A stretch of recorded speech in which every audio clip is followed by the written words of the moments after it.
What's up, YouTube community? I wanted to take some time on my break today and make a little video all about how the narc wants you to get in their field and play their games in their field. Their field is a pretty messed up field. It's screwed up.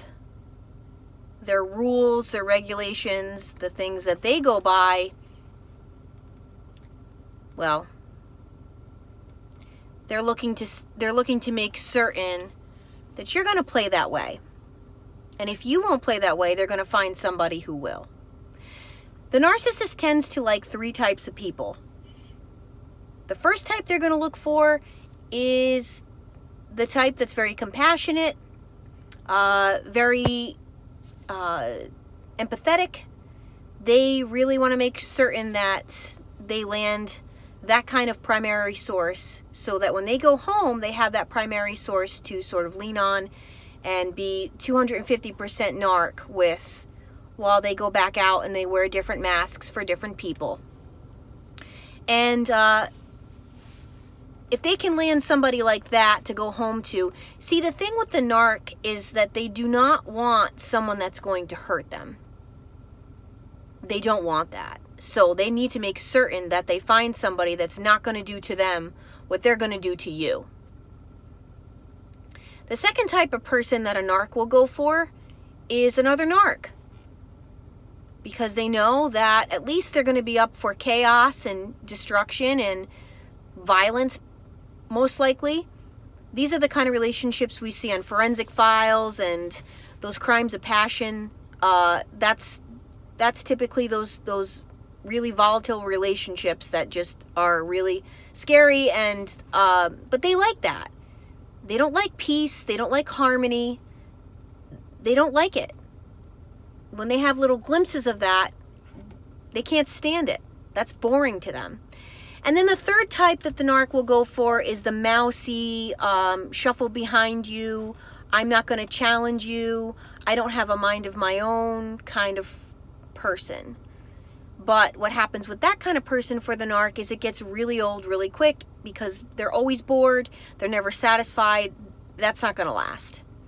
So typically their biggest challenge is going to be the empath and the compassionate person, because, you know, they want that.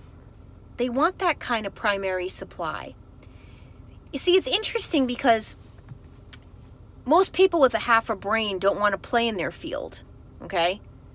Unless they are screwed up like, you know, the narcs.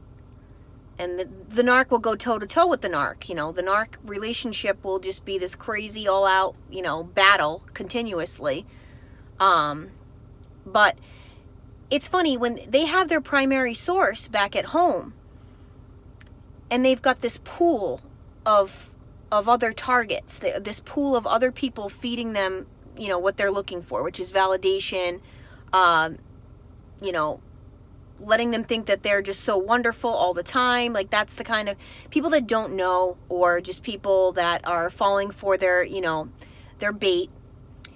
They always have to have a pool. But the funny part is, when the primary source goes away and all of a sudden the primary source isn't there, the pool is not so interesting to get into anymore. They don't even really want to bother with the pool. There's like this period of time where the pool's not fun anymore. What's the most fun is when they have that primary source back at home and they're hoping they're still getting away with whatever they're getting away with that primary source. And that gives them the fuel to be able to go out now and play in that pool. Because you see, with the narc, it's never just you and them. It's you and them and everybody else. All the people that they're trying to land online, which is their playground, by the way. The narc's playground is online. It's where they hang out most of their day, because it's the easiest way to get instant gratification and validation.